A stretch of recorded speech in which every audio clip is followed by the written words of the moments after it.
It took more than a year, but Spokane police investigators think they have arrested a man who raped a 16-year-old girl in broad daylight. The rape happened last January in a park in North Spokane. KXLY4's Tori Brunetti live at the Public Safety Building. Tori, DNA led to the arrest? Yeah, last January, at the time of the assault, investigators submitted a DNA sample taken from the rape scene into the DNA database, but nothing came up. Then last week, there was a match, and it reopened a case that has been stalled for more than a year. We are ready to proceed with the first appearance. 23-year-old Louis Kuster was in court this afternoon, accused of a crime that happened more than a year ago. January 1st of 2010, fear spread through a North Spokane community. A 16-year-old girl was raped in Patrick Byrne Park. We have children all over the place over here, and a lot of people around here have children, and so, I mean, they want to make sure that their kids are safe when they come home. The victim told Spokane police a man pushed her to the ground and sexually assaulted her.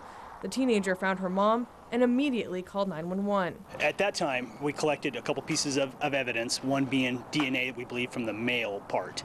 At that time, they checked it through the Washington State Patrol database and then any other database to see if anything matched up. At that point, there was no match. Police had little to go on. They released a sketch of the man and followed multiple leads, but never were able to identify the attacker. At some point, it came to the area where we couldn't go any further. We had nothing further to go on. Later in 2010, Kuster was convicted of a felony. His DNA was entered into the database, and last Friday, it was matched to the DNA submitted from the rape. We're talking a juvenile person here. The mother was very excited that we were able to bring this to fruition. Investigators say sexual assaults are difficult to solve because there are typically no witnesses, and the victims sometimes don't come forward immediately and can't give a good description of their attacker. But in this case, the victim called 911 right away, which gave investigators the opportunity to collect the DNA and was able to give them a very detailed description of her attacker. The picture that we had of the forensic sketch and the picture of the suspect, the booking photo, they're uncanny how close they are.